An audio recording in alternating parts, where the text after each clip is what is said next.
ہارون صاحب، آپ بات کر رہے تھے کہ عمران خان صاحب نے چائنا میں غیر مسلمانوں کے حوالے سے بیان دینے کی انہیں ضرورت کیا تھی؟ اس پہ بات کرنے کی ضرورت ہی نہیں، ہر گیند کو کھیلنا ضروری تو نہیں ہوتا، بعض موضوعات پہ گفتگو ہی نہیں کرنی چاہیے۔ تو یہ زیادہ کشیدگی بڑھا سکتا ہے، چائنا کے ساتھ دوری بھی پیدا کر سکتا ہے؟ کچھ بھی نہیں ہوگا اس سے، لیکن اس کی ضرورت نہیں تھی۔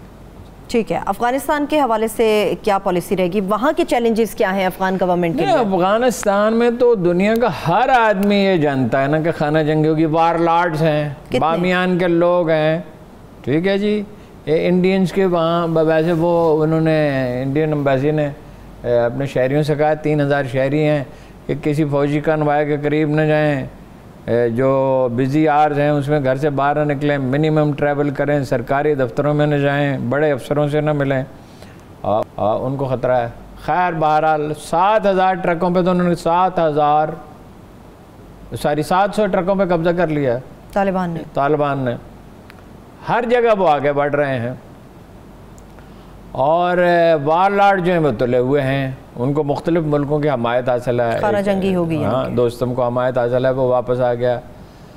اور ایران کو کیا حمایت ہے، انڈیا نے بڑی انویسٹمنٹ کیا، وہ کوشش کر رہے ہیں طالبان کو اور سافٹ کرنے کی، یعنی جب تک انہیں قتل کیا جا رہا تھا، ان پہ بمباری ہو رہی تھی، یہ ان کے خلاف تھے، اس حکومت کی مدد کر رہے تھے، اب وہ ان کے ساتھ ہیں۔ اور طالبان سے ویسے میں ایک بات کہوں گا، بہت امیدیں وابستہ نہ کی جائیں۔ ہمارے بعض لوگ اس طرح لکھ رہے ہیں جیسے کوئی پتہ نہیں کوئی قرون اولیٰ کا لشکر ہے یہ، یعنی وہ پاکستان کی بات نہیں مانیں گے۔ انڈیا سے انہوں نے کہا ہے کہ ہم پاکستان کے نقطہ نظر سے آپ سے تعلقات نہیں رکھیں گے، جس سے مرضی تعلقات رکھیں، پاکستان کا انٹرسٹ تو امن میں ہے۔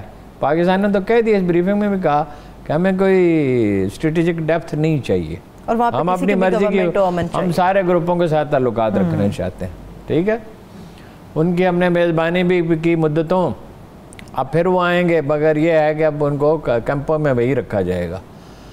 اور مرسنریز بہت ہیں افغانستان میں، اور طالبان جو ہیں وہ کبھی بات سنتے ہیں کبھی نہیں سنتے۔ پاکستان نے بہرحال جو ہو سکتا تھا امن کے لیے کیا، اس سے زیادہ مدد نہیں کی جا سکتی۔ امریکہ کا جو انخلا ہو رہا ہے ہارون صاحب، اپنے پیچھے کچھ سیٹلمنٹ تو چھوڑ کے جاتا؟ نہیں، سیٹلمنٹ وہ پچھلی دفعہ جب انہوں نے کیا، انہوں نے 65 میں ہمارے ساتھ کیا کیا تھا، انہوں نے 71 میں ہمارے ساتھ کیا کیا تھا، انہوں نے کیری لوگر بل وہ کس لیے لے کے آئے تھے، کتنی دفعہ انہوں نے ہماری مدد بند کی، اور یہ وہ ہمیں کھلم کھلا کہہ رہے ہیں ہم میں سے اور چین میں سے کہ انتخاب کریں۔ اس کا کیا مطلب ہے؟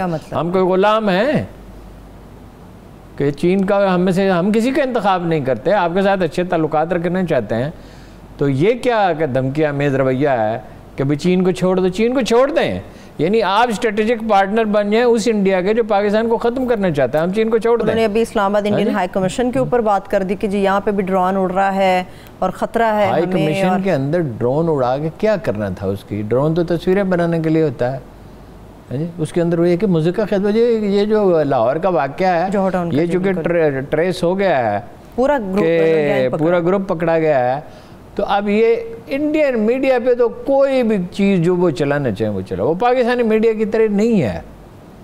پاکستانی میڈیا میں تو حکومت کچھ اور کر رہی ہوتی ہے، ریاست کا مفاد بعض اوقات، حکومت پہ تو خیر تنقید جو ہے اس کا حق ہے میڈیا کو کرنی ہی چاہیے، ایون اسٹیبلشمنٹ بھی کرنی چاہیے جب ضرورت ہو، لیکن ریاست کے مفاد جو ہے پاکستانی میڈیا میں تو بعض لوگ اسے بھی نظر انداز کر دیتے ہیں،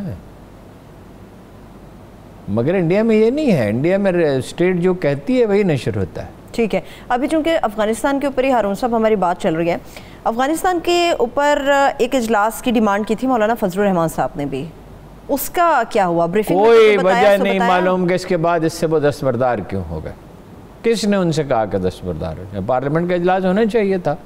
خیر یہ بھی ایک پارلیمنٹ کے اجلاس کی ایک شکل ہے، شاید زیادہ احتیاط برتی گئی۔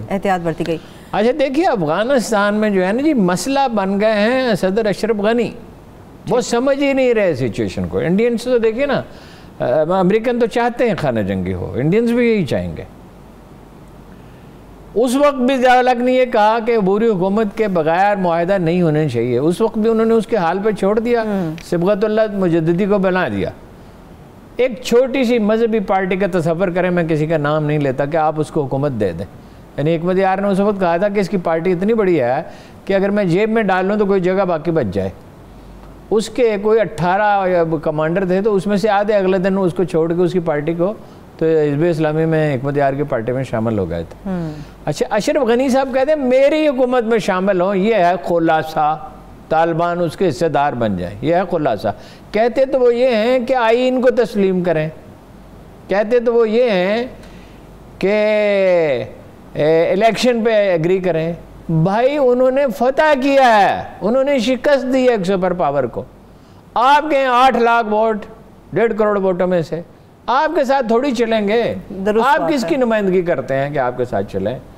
اب وہ کچھ لچک دکھاتے تھے کہ حکمت یار نے ایک فارمولہ پیش کیا, اشرف غنی نے اسے تسلیم کیا, طالبان نے تسلیم کیا, ٹھیک ہے. اور اس کے بعد حکمت یار نے بیان دیا کہ اشرف غنی اپنے لوگوں سے نہیں منوا سکے. ظاہر ہے اس طرح کا فارمولہ ہوگا کہ کوئی انڈرسٹینڈنگ ہوگی, کوئی لوہا جرگا ہوگا, اس کے کچھ تحت کیا اختیارات کی تقسیم ہوگی, کوئی ظاہر ہے الیکشن یا کوئی صورت انڈرسٹینڈنگ. جو 250 سال افغانستان میں جو امن رہا, احمد شاہ عبدالی, اس کا نام افغانستان نہیں تھا. یہ آپ کو بتاؤں, جب یہ ملک بنا ہے 250 سال پہلے, تو وہ اس کا مزار پہ لکھا ہوا ہے احمد شاہ عبدالی کے, بادشاہ افغانستان و ترکمنستان.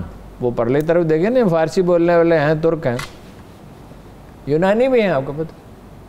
اچھا, کچھ عرب بھی ہیں. یونانی وہ جیسے ہمارے کافرستان میں نا, پرلی طرف اسی طرح جو علاقہ ہے اس کو نورستان کہا جائے تو سب مسلمان ہوگا, ٹھیک ہے. ایک کثیر النسلی ملک ہے, قبائلی مزاج ہے. مجھے بڑے تحمل کے ساتھ کرو. اچھا وہ جا نہیں رہے, امریکی بھاگ رہے ہیں, بگرام ایئرپورٹ ان کے حوالے کر دیا. ہاں, ایئر بیس کو خالی کر دیا. بگرام ایئر بیس اتنا بڑا ہے کہ دنیا میں چند ہی اتنے بڑے اڈے ہوں گے. یعنی مجھے یاد ہے 82 میں افغانستان کور کر رہا تھا, تو وہاں ایک دھماکہ ہو گیا تھا. وہاں اتنا بارود تھا اور کوئی چیزیں تھیں, جیسے ہمارا اوجڑی کیمپ میں جو ہوا تھا اس سے کہیں زیادہ. اچھا, لوگ 10-15 کلومیٹر دیہات میں لوگ گھروں سے نکل آئے اور وہ کہہ رہے تھے قیامت راغل ہے, قیامت آ گئی ہے. یعنی اتنا خوفناک تھا. اچھا وہ خالی کر کے چلے گئے, کچھ چیزیں تباہ کر دی ہیں, کچھ ان کے حوالے کیے افغان آرمی کے. وہ جنرل کینین کو سمجھاتے تھے نہیں بن سکتے فوج, اس طرح نہیں بنتی. ایک نیشنل آرمی نیشنل کوہین کے ساتھ بنتی ہے. قبائلی معاشرہ تاریخی تجربے میں بتدریج تاریخی عمل میں جدید معاشرے میں ڈلتا ہے. اب اشرف غنی صاحب ایک اقتدار کا لالچ, دوسرا امریکہ کی آشیرواد بھی, تو اب کیا آشیرواد بھی بدوری ہے. ملاقات تو بھئی آپ ملاقات تو کی نا, مگر اس کے بعد جو بیان جاری ہوا تو اس میں تو انہوں نے کہا افغان عوام کی حمایت کریں. تو کیسے آپ اپنا اقتدار برقرار رکھیں گے, فوج کو انٹیکٹ کیسے رکھیں گے؟ ہاں جی, مگر خانہ جنگی کا خطرہ ہے. اور یعنی جس کی ذمہ داری تھی جو 20 سال پہلے یہاں جمہوریت نافذ کرنے کے لیے آیا تھا, وہ بھاگ گیا ہے.